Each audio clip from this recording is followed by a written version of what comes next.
Welcome to the Manhattan Institute's eventcast on race, riots, and the police. Thank you all for joining us for this important and timely conversation. My name is Jason Riley. I'm a senior fellow here at the Manhattan Institute, and I want the viewers to know that throughout the program, please enter your questions on any of the platforms that you're watching us on, and we will either wrap them into the discussion or save them for the Q&A at the end of the event. So I just want everyone to know that before we get started. So as I said, this of course could not be a more important or more timely conversation that we're going to have today. Since the death of George Floyd in police custody last month, we've seen nationwide unrest. We've seen protests not only here in America, but internationally. And we've also seen a certain narrative take hold. It starts with the assumption that the only way to properly view George Floyd's death is through a racial lens. In fact, all encounters between police and Black suspects are increasingly viewed this way. It's a narrative that assumes the behavior of Derek Chauvin is typical police behavior toward Black suspects, and it assumes that George Floyd is a sort of Black everyman in America, that what happened to him happens to Black people all the time, that Blacks essentially leave the house each day worried about having a violent encounter with police. The media has run with this narrative, which faces very little pushback, very, very little skepticism. And it leaves us with the impression that the biggest problem facing Black America today are in fact the police, that law enforcement is at the root of social inequality in America. And so we find ourselves in the middle of a national conversation about policing. There are calls to defund the police and abolish prisons. There's legislation being discussed in Congress that would make it easier to prosecute cops and fire them. We have armed radicals that have taken over entire neighborhoods of a major city like Seattle. That includes a police precinct that has been abandoned. And these people have the mayor's blessing in doing so. There are commentators who are not only making excuses for the rioting and the looting, but indeed cheering it on to a large extent. So what's going on here? And that's the point of this event today.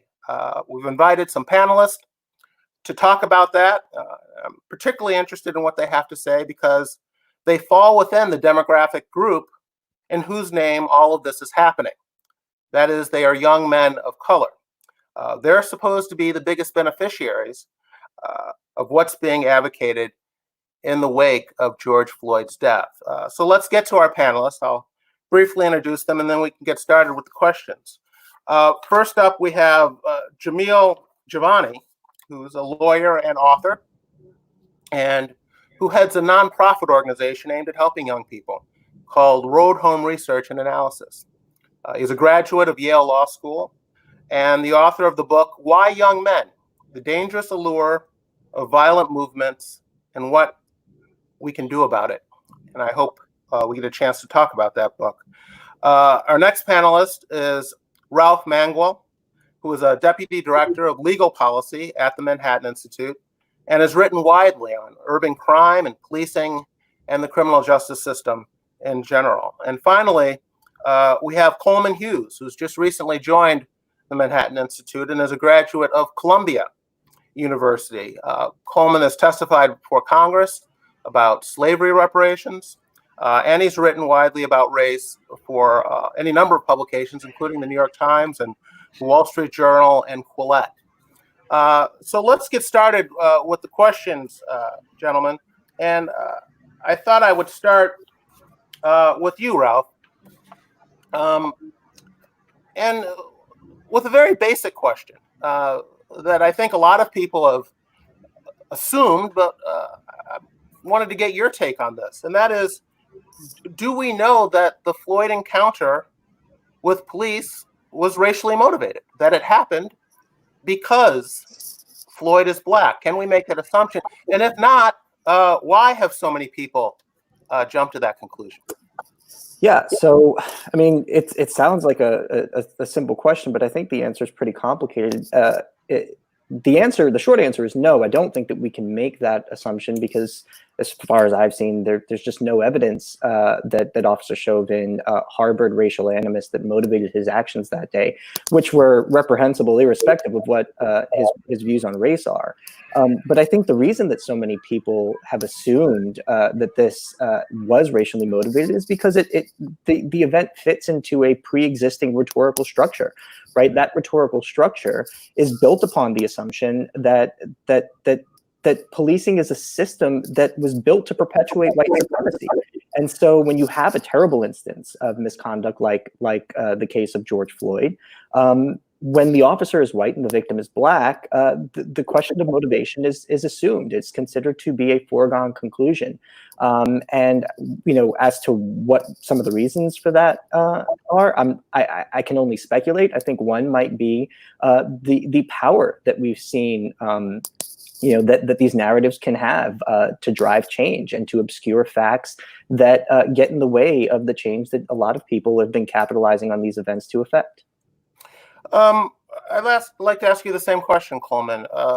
Why have so many people assumed this was a racial incident? And do you agree with Ralph that it might have something to do with fitting a narrative that maybe some activists, some political types, some more progressive commentators want to push? Yeah, absolutely. I agree with Ralph that the short answer is we don't know if it was racially motivated. That sounds crazy to people who haven't been paying attention to the full range of people who get killed by police in this way. But it's worth reminding people there was a white man named Tony Timpa who died in a very similar way under the knee of a Dallas police officer for 13 minutes in 2016. And that was released on video and, didn't spark as much outrage as the George Floyd incident, which leads to your question, which is why is it that people view this as something that only happens to Black people? And the answer lies in the massive coverage bias in the national media. Dozens of white people, at least a dozen, sometimes several dozen unarmed white people get killed by the cops every year. And those stories just die in the black hole of local news. They never escape and make it to national news. So people who are just following the news casually understandably get the false impression that this kind of thing overwhelmingly or only happens to Black people. And in many ways, it's not their fault because it's what the national media has fed them. And then the question becomes, why is there that coverage bias in the national media? Why have we heard about George Floyd, but almost no one knows the name Tony Timpa? And the answer to that, I think it has something to do with an understandable sense. Americans, I can certainly speak for myself, but I think many Americans were raised, watching and rewatching the videos of white police officers brutally hosing and sicking the dogs on, civil rights protesters in the 60s, peaceful protesters.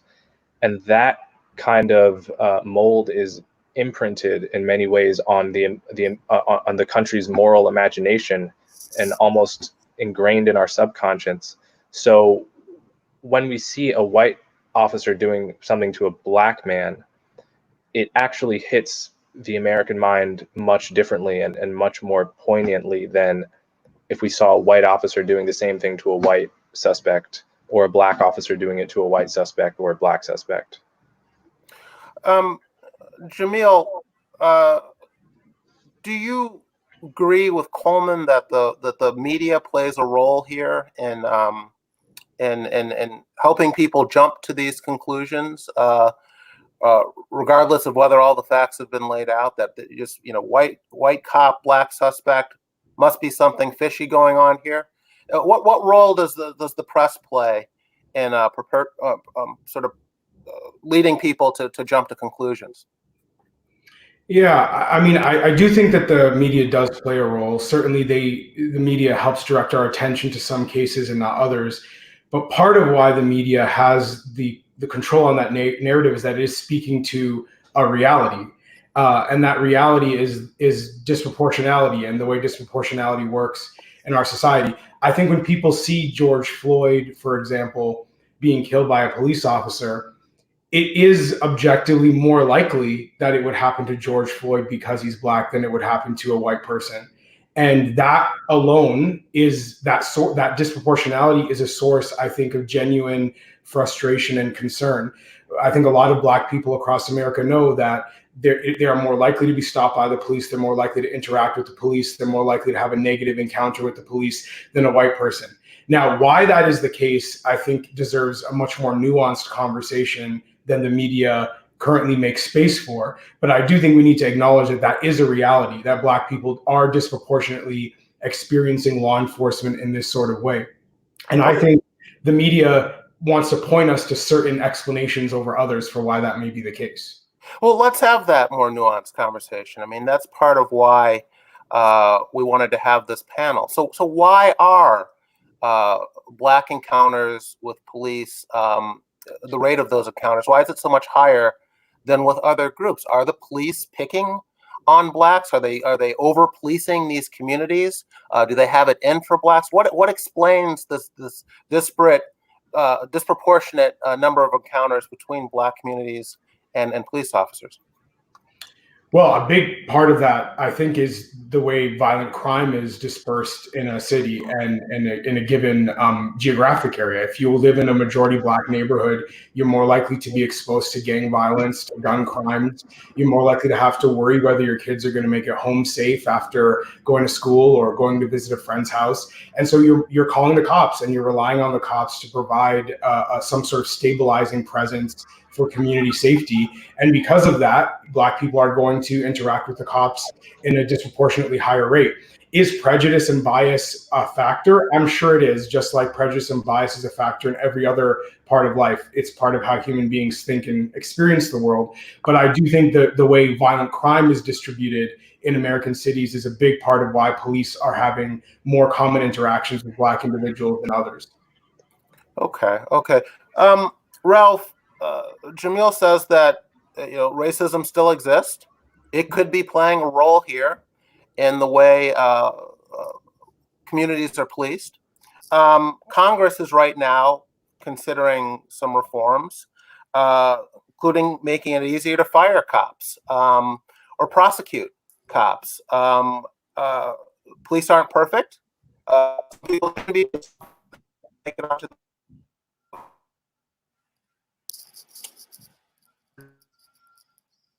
central database for police that have been disciplined, so they can't move to another state, join the force, and hide their background and so forth. Just curious what you make of these reforms in general, on principle, whether you think they're good, but more importantly, how much of a difference do you think these reforms will make when it comes to getting at the problem Jamil was talking about?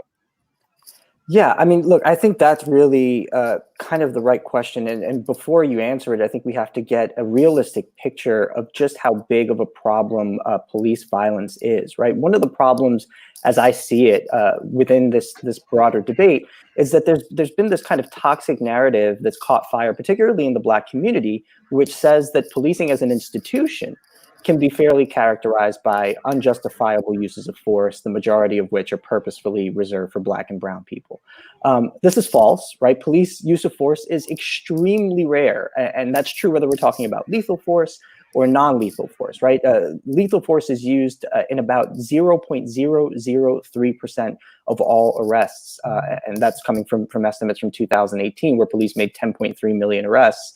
And fired their weapons an estimated 3,043 times. When it comes to non-lethal force, it's generally used in less than 1% of all arrests, right? This does not evidence a large-scale problem, and that's sort of the first practical limit that a lot of these popular reform proposals are going to face in terms of the difference that they could make, which is to say that because the problem with police violence is so overblown, there just really isn't all that much room for improvement, right? And police have made incredible progress on this front over the last several decades. And this is just one of the sort of political problems, is that they've gotten absolutely no credit for that progress. Right, in 1971, the NYPD fired their weapons more than 800 times. They wounded more than 220 people and killed almost 100. By 2016, those numbers were down to 72, 20-something, and 9, respectively. None of that progress is reflected in the sort of rhetorical posture of this debate. And so I think that's one practical limit that any proposal, that any policy proposal is going to face, is the extent to which it's going to be able to overcome this overwhelmingly powerful narrative. But the second is that, there's just not a lot of data behind a lot of the popular reform proposals that we're seeing. I do agree that it has been made too difficult to fire some bad police officers when they misbehave in a lot of departments, and I think that reflects some very real concerns about job security, and there are ways around that we should be talking about. And it's the support for that is really just a general incapacitation argument, right? The same way that it benefits society to incapacitate a criminal by imprisoning them, it benefits society to incapacitate a bad cop by taking that power away from them. But we have to do that reservedly and soberly. And unfortunately, our conversation right now just doesn't allow us to get to that point. And so I don't have a ton of hope for the potential that these popular reform proposals have to make things better. What do you think about that, Coleman? Some of these proposals are calling for collecting more data, better data, sharing more data. For instance, different police departments collect crime in different ways, or collect, I should say, data in different ways. There's no central database where they feed the information into in terms of the behavior of their officers, how often they fire their weapons, and so forth. There's no uniform way of reporting this nationwide. Some of this legislation would move us in that direction. I know you're a data guy. I like data too. We all like to use it, but I'm wondering if that's the real problem here when it comes to the narrative being pushed.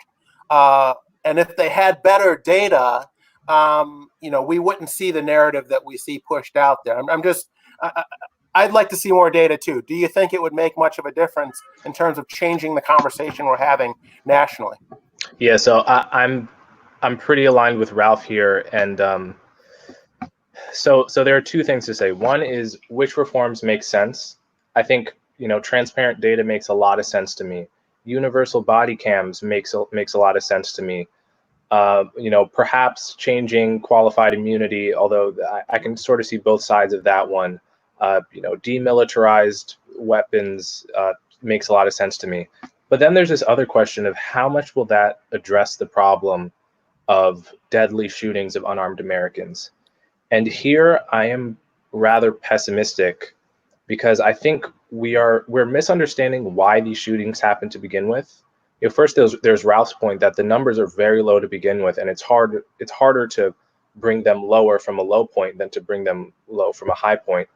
But many of these shootings happen because America is the foremost gun country on planet Earth, which means when a cop pulls over a suspect, for example, that cop has a legitimate fear that the suspect has a pistol hidden in the glove compartment. And that means in America, unlike in, say, Britain, when someone reaches for their wallet or for their smartphone, a cop is going to have a fear that can't be legislated away, that the suspect is about to pull a gun on him or her. And it has to be said that roughly 300 cops die every year, and that has an effect on how American cops approach an American suspect. We can do all these reforms, and I think we ought to have a very, very serious and rational conversation about how we can make police departments accountable, because the status quo, I think, is unacceptable, which is that, short of like shooting someone in the back, it's very difficult to get punished as a police officer in this country. That seems like it has to change to me. However, at the same time, we also have to manage our expectations about what is possible. I think we probably can. I certainly hope we can get to a place where we never see something like George Floyd or Tony Timpa again. But I would bet all the money I have, that no matter what we do, we cannot get to a situation where there are zero or even, very close to zero deadly shootings of unarmed Americans because of the reality of, being a gun country. Okay, so Jamil, what I think I'm hearing here, and I certainly agree with it. What I'm hearing is correct. Is no one thinks cops are perfect. We should find ways to get rid of bad cops, root them out of police forces. That's all for the good. But at the end of the day, policing doesn't seem to be the central problem here. You said before that police are in these communities because that's where the 9/11 calls originate. They have legitimate reasons to be there, which gets me to this question. Is making policing the centerpiece of this national conversation we're having right now the right way to go? And if police aren't the central problem, or policing isn't the central problem, where would you like to see the focus of this conversation? I mean, a lot of people are paying attention right now. If you think we're overemphasizing the role of police in Black homicides in this country, and by every data measure we have, we are in fact doing that. More than 7,000 Black homicides last year, 2 or 3% involving police. Where should the focus of this conversation be? Well, I mean, I would say if the goal is to get our societies and our cities in particular to a place where they could reasonably start, reinvesting money away from law enforcement and into proactive things like mental health and social services and childcare and all these other things, it's a necessity that violent crime is reduced. And so it's a kind of a vicious cycle in that respect, where the problems that require us to invest more in policing then take money away from things that might address the core issues that require the police to come into the neighborhoods in the first place.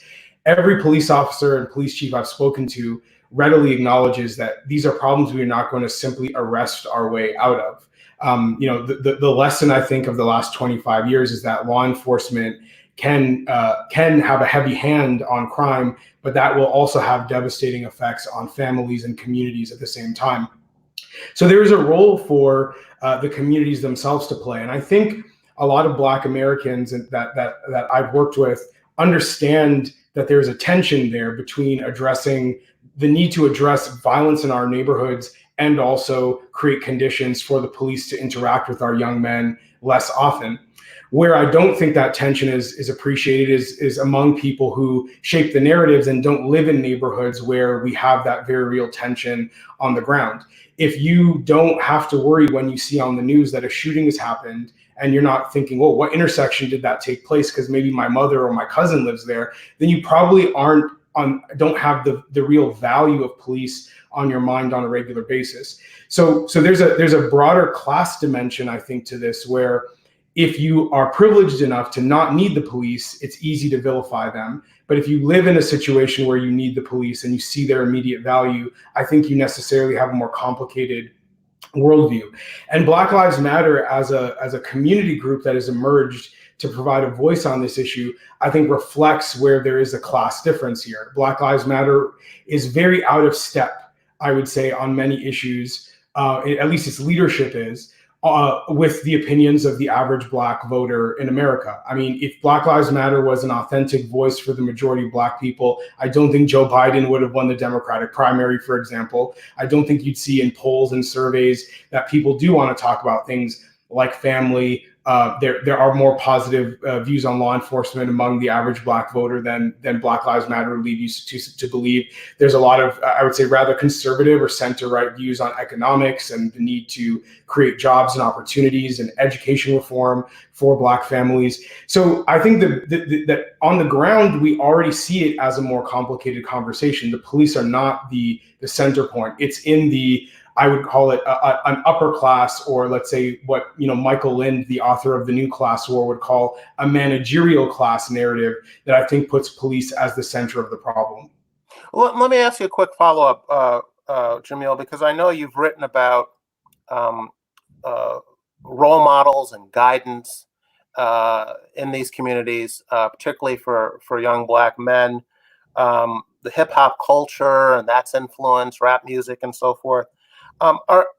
Are young Black men in these communities being taught to view the police with suspicion? Is this a cultural problem? Well, I think absolutely that, there's a glorification of criminality in a lot of pop culture. A lot of that pop culture is a big business that makes money off of the art and expression of young Black men. And it's very incentivized, I think, for a lot of Black men to embrace criminality, at least on a cultural perspective, if not in your actual actions and behaviors. So absolutely, I think it is a problem. And I wish that we held people who see their cultural role to address systemic racism to the same standard when it comes to addressing criminality in some of these neighborhoods, because it's heartbreaking that people get to make billions of dollars a year selling gangster fantasies, and it's young Black men who pay the price for that. Okay. Ralph, I wanted to ask you if there's a danger here in the overfocus on policing. In other words, is it not only wide of the mark if the goal is to reduce the number of black deaths each year? Is it dangerous to do this? Could there be a backlash among law enforcement, and how might that look? How might that play out? I know you've ridden with cops. You've written a lot about policing in urban areas. What is the danger here of scapegoating law enforcement? Yeah, I mean, I think the danger is twofold. The first part is that it feeds an unrealistic impression that's just unmoored from the data, that these sort of things that we saw in the video with George Floyd are regular occurrences as opposed to aberrations, right? That creating and feeding that impression, in my opinion, is indefensible. Yet the danger is that people actually believe it, right? There was a 2016 Morning Consult poll, and it found that twice as many Black respondents reported worrying more about those they know becoming victims of police brutality than of gun violence. Twice as many. Now, consider also that a study published in the American Sociological Review in 2016 showed that high-profile cases of police violence lead to Black residents being less likely to report crimes. And so the first danger really is that it creates this wall between Black and brown communities, which, as we saw just by talking about the violence numbers and the disparities there, can be extremely dangerous when people are less likely to cooperate with police, less likely to call them into their neighborhoods to deal with these very real problems. But then, as you intimated, there's also the reality that police might pull back, which is something that we've seen happen in recent years. And, a lot of people will say, well, that's just, police being babies. And, that would be the right response if the reason for the pullback was this kind of angry, well, go ahead and take care of it yourself kind of approach.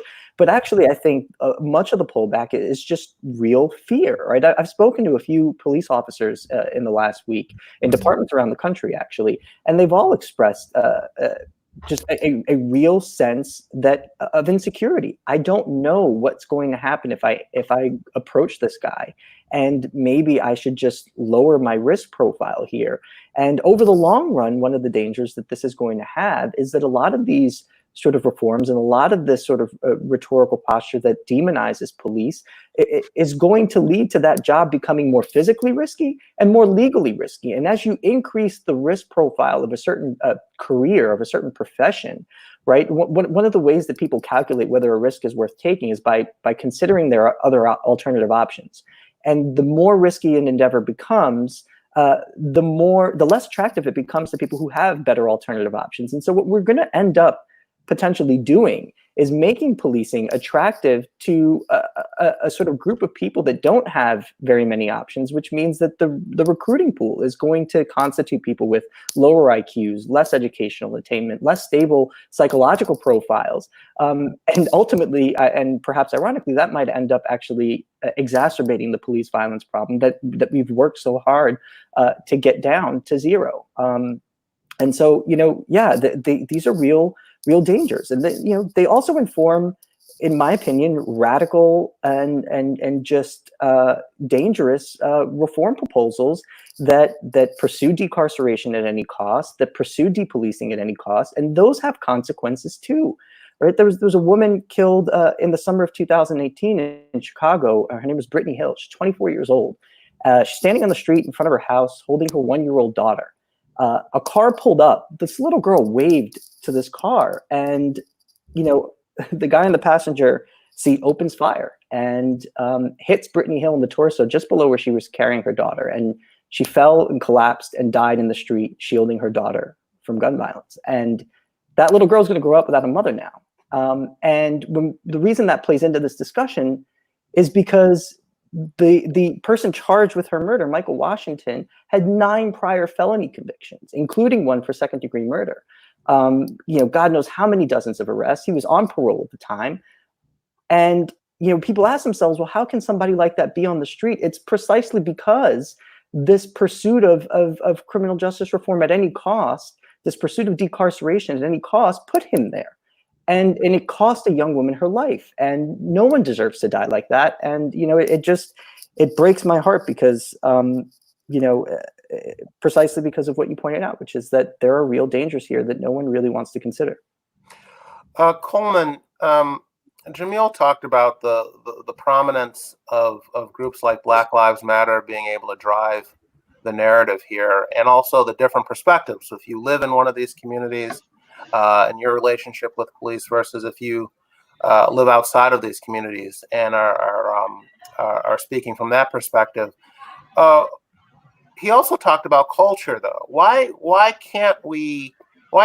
isn't culture, Black behavior, Black attitudes, Black habits towards police, towards law enforcement, why isn't that allowed to be part of the conversation? Why can't we talk about Black homicides that don't involve police, like the ones Ralph was just describing, which of course are the overwhelming majority of them?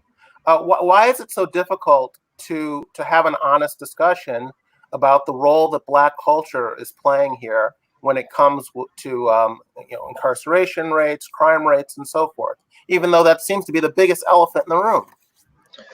Yeah, so I think many people just get extremely uncomfortable, and you can feel the temperature of your own body almost rising as you utter the phrase Black culture.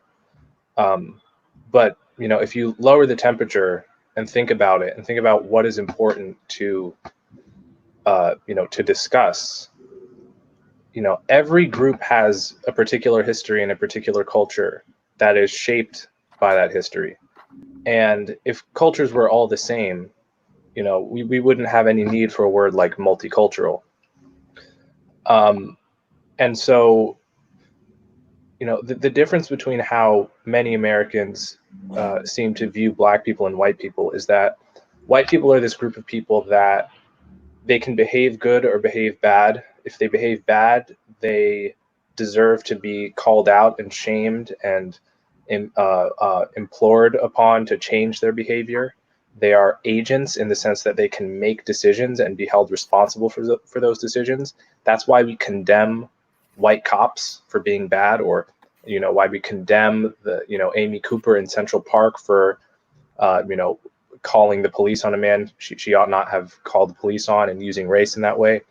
When a white person does something bad, the instinct, which is not wrong, it's the correct instinct, is to hold them responsible as a human capable of making decisions. But when a Black person does something bad, there's a very different attitude people take, and they think they're being enlightened.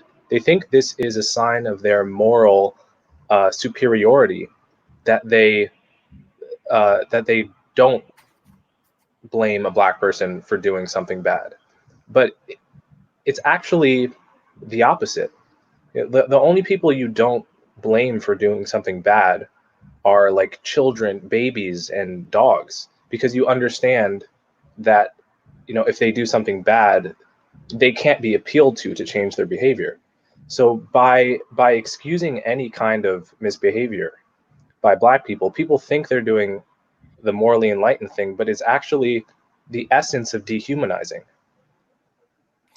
Let me follow up there with the cultural question, because I think, Coleman, when we talk about Black cultural attitudes with respect to crime and so forth, what we're really talking about is a subculture, certain segments of the Black community, particularly lower income Blacks, who live in poor communities, ghettos and slums and so forth, and the culture that comes out of that environment. But which gets me to my follow-up, and that the George Floyd presented as the everyday Black man, typical Black person.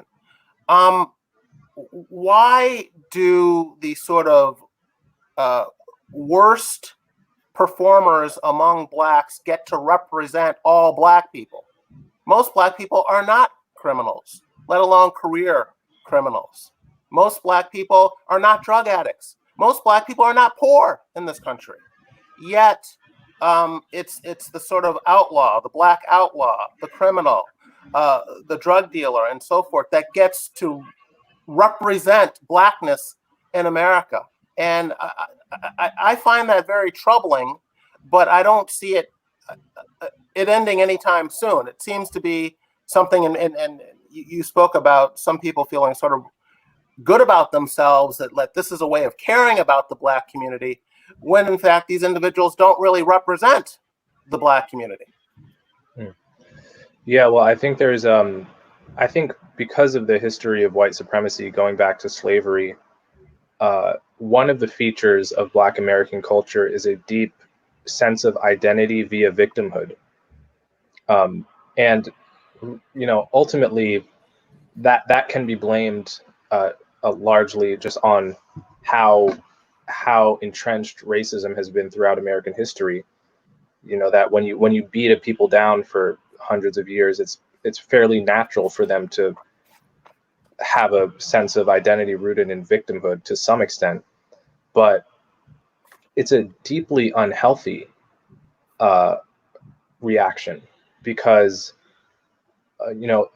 then your entire sense of meaning becomes bound up in your being a victim of the system. It gives you a mental incentive to do worse in life, because success is somehow a sign that you've lost your identity. So I think that is what's behind the tendency to it's not so much that George Floyd is being said to represent Black America because he's from a particular subculture that would lead someone to maybe counterfeit bills. It's more that he's said to represent Black culture because he was a victim of horrible police brutality. And that victim image is very deep-seated in the Black American consciousness. Okay. Jamil, when you hear words like systemic racism and white supremacy brought up in this discussion of George Floyd or these other encounters with police, what comes to mind to you? What do you think systemic racism means? White supremacy means, and should that be part of this conversation, or a central part of this conversation, the way some progressives want to make it? It's very prominent writers, Michelle Alexander's and Ta-Nehisi Coates' and Black Lives Matter types. This all is part of their narrative that Black people live in a fundamentally racist, a fundamentally oppressive society. And that is the reason we are seeing these outcomes. That's the reason we see these encounters with police, and that's the reason we see these outcomes. And until we address that, we're going to keep seeing it. Yeah. Before I get to the systemic racism, just to respond to something Coleman said, because I think he's absolutely right to outline some of the pitfalls of associating Black identity with people who are, let's say, struggling or maybe dealing with some of the biggest challenges in our society. However, there is something I think very beautiful about that too, which is that it's a Christian ethic, right? It's the idea that, you know, what Christ taught, that, you know, what you did for me is what you did for the least among us. The idea that there are successful Black people who do well in our society and then see someone like George Floyd and say, that could be me. That is a level of empathy that I think America at large would benefit a great deal from. The question is just what we do with that empathy, I think. But the empathy is important. And I wish there were the expectation on, you know, wealthy white people to see a white person in Appalachia struggling from opioids and thinking that could be my son or my nephew or my daughter. So I think that kind of empathy can be very beautiful, and I believe that it's important. To the question of systemic racism, though, I think systemic racism is often a vague word that actually takes places little responsibility onto anyone. So if you say there's systemic racism, there's no actual racist that we get to point a finger at and say, this person is being a racist, this person must change or be removed from his or her position, or whatever the case. It allows us to have a faceless kind of racism that makes it hard then to solve problems. What I think is a valuable way of thinking about systemic racism is when we can identify actual policies that actively disadvantage people because of where they come from or what they look like. And thankfully, we live in a society where there's far fewer examples of that than there used to be. But one example that I can think of that I know the Manhattan Institute has taken a very serious look at is education policy. I mean, when you don't give parents a choice in where they can send their kid to go to school, and you know that if you force people to send their children to their local school that was shaped by a history of segregation and inequality, and then you are then making that child destined to be in an unequal system, that sounds like systemic racism to me. And the way that you fight it is you give people more choice and more freedom and not restrict them. And I think that is an outlook on how we deal with systemic racism that I would encourage people to adopt. Ralph, there are a couple questions coming in about the popularity of defunding the police or moving resources away from police, closing prisons and so forth, bail reform. How popular are these reforms in these low-income Black communities, or is this something that progressives assume will go over well in these communities, or that activists have pushed in the name of Blacks without rank and file Blacks really being on board? Yeah, I mean, I'll say I think they're certainly more popular now than they were, you know, even a month ago, largely because of what's going on and the sort of peer pressure that puts on people to sort of get on board the train that has all the momentum at this moment in time, which is the reform train. But I do think you're right to suggest that there is at least a divide within Black and brown communities around the country where it is assumed that there is just kind of equal subscription to the idea that these reform proposals, as radical as they may be, are good. You know, and to the people who buy into that, I would just offer a warning, which is that we actually have a lot of evidence as to how things will look if we defund police, if we divert them away from the mission of crime control. We have some evidence of how things will look if we start to drastically lower incarceration for its own sake, right? Again, I just point you to the Brittany Hill case and the fact that in the city of Chicago, the people who were suspected of shootings or homicides have an average number of 12 prior arrests. That's a lot of criminal justice involvement under our current policy. To make our criminal justice system even less punitive is going to have the effect of putting more Michael Washingtons on the street. And there's just no way around that. When it comes to policing, I would just ask people, do you think it's a coincidence that the city of Chicago saw its most violent weekend of the year on the weekend of May 31st, while police were busy quelling riots in other parts of the city? Do you think it's a coincidence that May 31st was the single most violent day in Chicago's history since 1961, when it started keeping track? That is a very clear snapshot of what we can expect if we divert police away from the communities that need the most. And, you know, the idea that there is empowerment in in these things ignores the very real downside risks that these policies carry.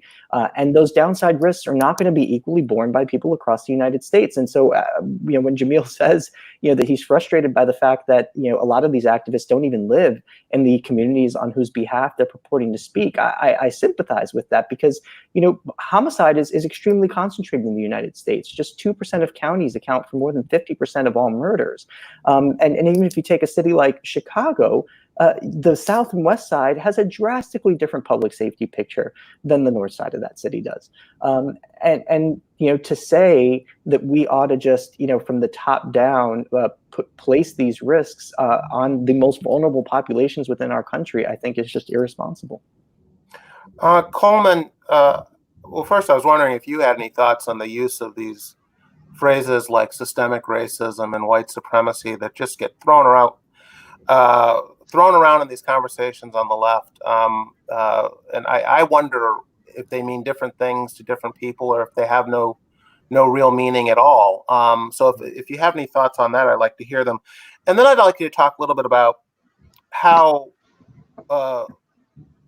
Floyd's death is being used to push issues well beyond police reform in this country. I mean, we are now talking about movies that should be banned, books that should be banned. Aunt Jemima and Uncle Ben have been dragged into this discussion. Where do you think this is headed? So to your first question, systemic racism, the term comes from a book written in 1967 by Stokely Carmichael and Charles Hamilton called Black Power, which was the manifesto of the movement. It was then called institutional racism. And if you read that book, what they really meant by the term was a real estate agent steering a black prospective homeowner into a black neighborhood rather than a more upscale neighborhood. A racially biased banker that didn't give out a loan to a black business owner. What they meant was a subtle kind of racism that is less violent than the KKK burning a cross on your lawn. So in the original, framing of institutional racism, I completely agree that exists and still exists today, much less than it was then. But unfortunately, what institutional racism has come to mean to people who use it today is really basically any departure from perfectly equal outcomes. If black people are 14% of the population, but 1/3 of people in state and federal prison, that's sufficient proof for many people that we live in a systemically racist society.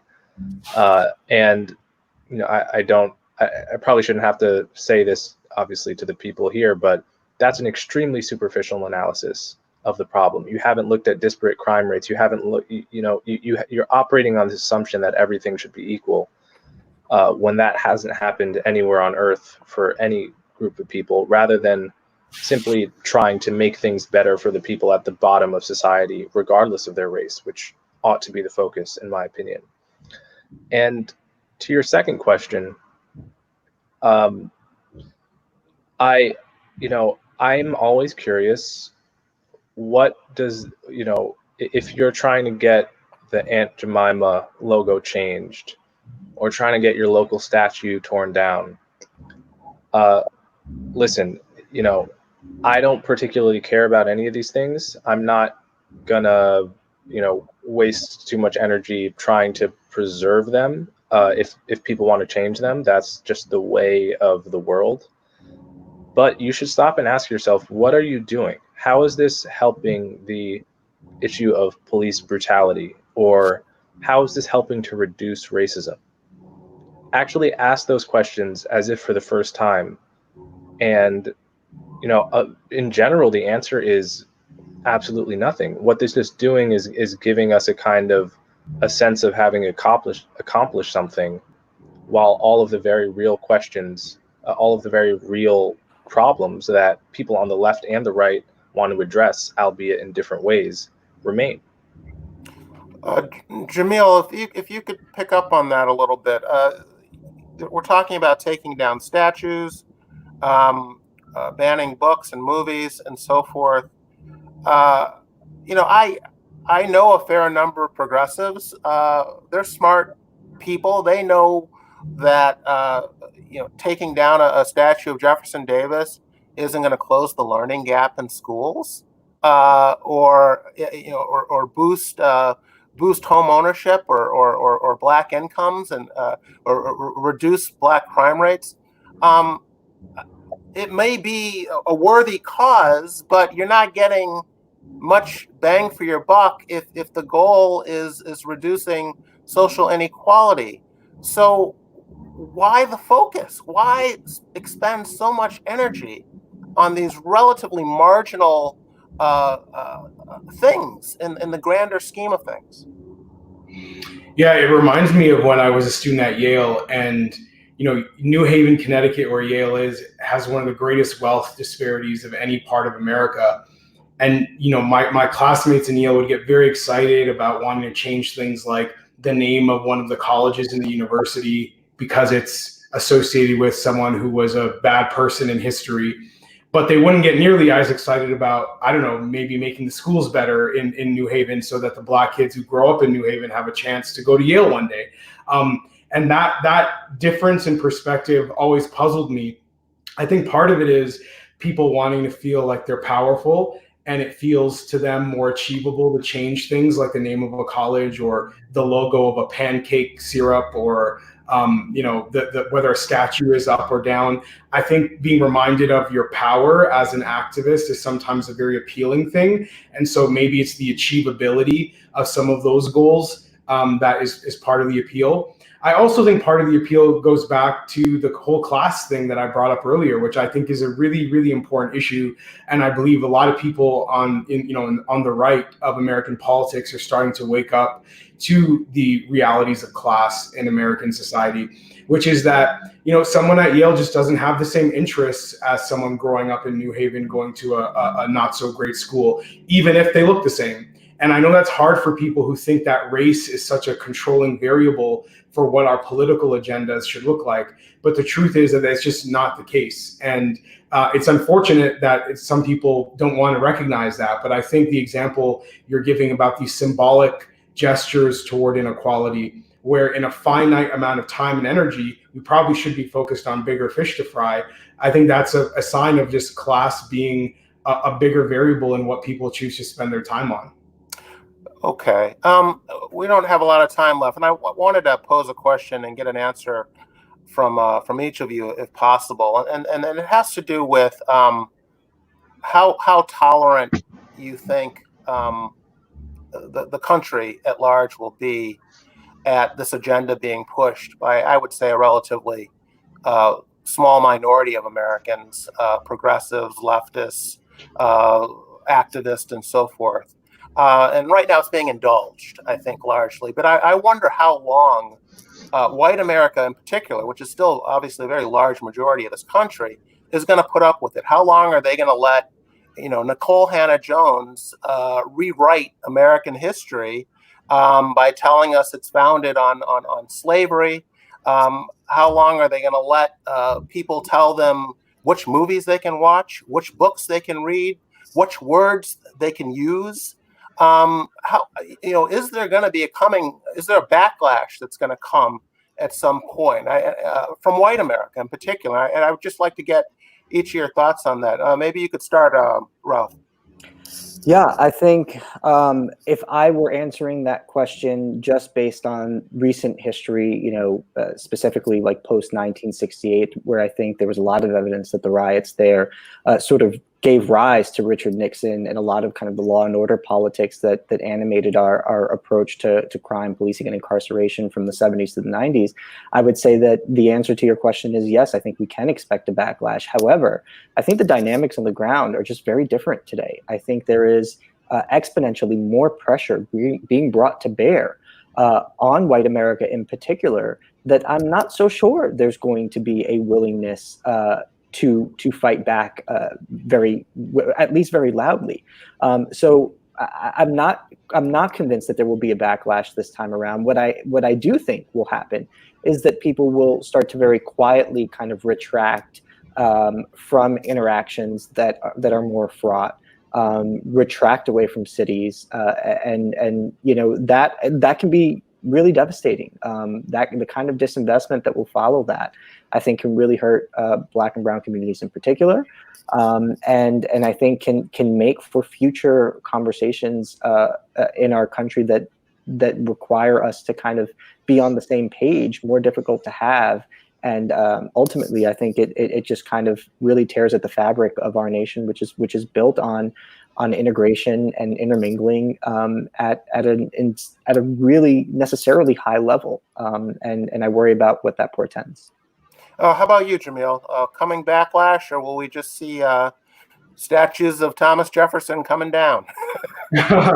Well, I don't know. I don't think we'll have a violent backlash or anything like that. But I do think that when you see more and more groupthink, which is occurring on these issues at an increasing rate, especially at the institutional and managerial level of our society, I do believe that there's going to be a demand for alternative ways of thinking about these things. And we're starting to see that happen. Tucker Carlson's ratings have been going through the roof during all this because people want to hear from somebody who's going to say something different. And I think that is where the backlash will come from, is people saying, I don't want to hear this groupthink anymore. Who has something different to offer me? And let's just hope that the people who are offering an alternative offer a positive one.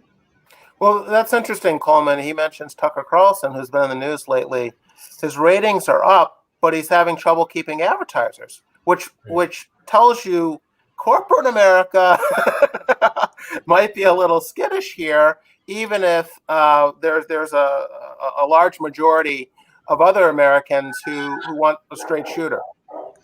Yeah, absolutely. I mean, and it's not just Tucker Carlson. It's literally anyone who's saying a word that is anywhere from mildly skeptical of the Black Lives Matter narrative to totally dismissive of it is having an upswell in attention being paid to them, and it's all happening relatively silently. This is the kind of thing. This is the kind of dynamic that led the left to be, and me included, to be absolutely blindsided in 2016 by Trump's election. It's just lots of people silently on their own time thinking, did George Floyd really die because he was Black? I wonder, because there's that little kernel of skepticism and curiosity that can never be extinguished. And in a free country, it will find some way of expressing itself. So I think the backlash has already happened, but it's a silent backlash. Okay, well, I'm going to wrap things up here. I want to thank you all for your time. It's been a very, very constructive conversation. I think we covered a lot of ground and heard a lot of different perspectives that I don't think you hear in a lot of other places when it comes to discussing what's been going on in the country in recent weeks. So thank you again. I want to thank our viewers for tuning in. I also want people to please consider subscribing to the Manhattan Institute's newsletters or making a contribution to our mission. We have posted both links for doing so right in the comments window on your screen. And thank you again for your time, everyone. Be safe.